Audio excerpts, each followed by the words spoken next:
சரி, அந்த கூட்டணி ஆட்சி அப்படிங்கிறது அமித்ஷா அவர்கள் வந்து பேசிட்டு போனதுலேருந்து அதற்கு பிறகு ஒவ்வொரு கட்டத்திலையும் எந்த இடத்துல கமா போடுறது, இது பெரிய ஒரு கேள்விக்குறியா இருக்கே. கூட்டணி ஆட்சி அமையும் என்ன, எந்த இடத்துல போடுறது? அதாவது நீங்கள் சொல்வதை போல ஆச்சரியக்குறி நேராக இருக்கும்.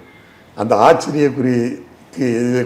ஆச்சரியக்குறியில் சந்தேகம் ஏற்பட்டால் கொஞ்சம் வளைந்தால் கூட அது கேள்விக்குறியாகிவிடும், ஒத்துக்கொள்கிறேன். ஆனால் நீங்கள் சொல்லுவதற்கு ஒரு தெளிவான விளக்கத்தை சொல்லுகிறேன். எங்களுடைய இயக்கத்தினுடைய நிலைப்பாட்டையும் நான் சொல்லுகிறேன். கூட்டணி ஆட்சி என்பது வேறு, கூட்டணி கட்சிகளின் ஆட்சி என்பது வேறு. அதை நான் தெளிவுபடுத்த விரும்புகிறேன்.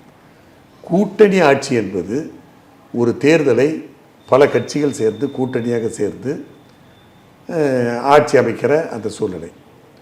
ஆனால் கூட்டணி ஆட்சி என்று சொல்லுகிற போது அது தனித்த ஆட்சியாகவும் இருக்கும். கூட்டணி கட்சிகளின் ஆட்சி என்று சொல்லுகிற போது தான் அந்த ஆட்சியிலே கூட்டணியில் இருக்கிற மற்ற கட்சிகளும் பங்கேற்கிற அல்லது அங்கம் வகிக்கிற சூழ்நிலை ஏற்படும். அப்படி கூட்டணி கட்சிகள் அந்த ஆட்சியிலே அங்கம் வகிக்கிற போது அதற்கு பெயர் கூட்டணி கட்சிகளின் ஆட்சி. ஆனால் அப்படிப்பட்ட நிலைமை தமிழ்நாட்டிற்கு நிச்சயமாக வராது. தமிழ்நாட்டு மக்கள் கூட்டணி கட்சிகளினுடைய ஆட்சியை நிச்சயமாக விரும்ப மாட்டார்கள்.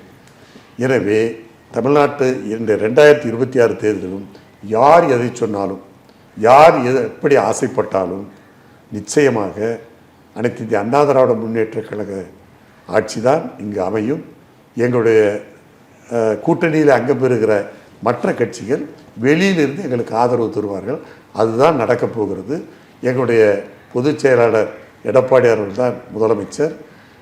கூட்டணி ஆட்சி என்று நீங்கள் சொன்னதை போல் அமித்ஷா சொன்னதும், பிஜேபி தலைவர் இப்பொழுது நயனா நாகேந்திரன் சொல்லுவதும் கூட கூட்டணி ஆட்சி என்று அவர்கள் பெயர் வைத்திருக்கிறார்களே தவிர, நான் சொல்லுவதைப் போல அனைத்து இந்திய அண்ணா திராவிட முன்னேற்ற கழக தலைமையிலான ஆட்சியை கூட்டணி ஆட்சி என்று அழைப்பதிலே தவறில்லை. ஆனால் எந்த காரணத்தை விடும் கூட்டணி கட்சிகளின் ஆட்சியாக அது இருக்காது. சரி, நான் ஒன்று கேட்குறேன். இந்த கூட்டணி ஆட்சி இதை சுற்றி இவ்வளோ சுற்றுறீங்க. இதை வந்து சிம்பிளாக அதுக்கு ஒரு ஃபுல் ஸ்டாப் வச்சுட்டு போகலாமே. அமித்ஷா பேசுனதுலேருந்து இப்போ நயினார் பேசுறதுலேருந்து அண்ணாமலை பேசுறதுலேருந்து ஏன் பேச விட்றீங்க? அப்போ ஒரு குழப்பம் வந்து தொண்டர்களுக்கு இருந்துக்கிட்டு தானே இருக்கும். ஏன் இதுக்கு ஃபுல் ஸ்டாப் வைக்க மாட்டேங்கிறீங்க அதிமுக?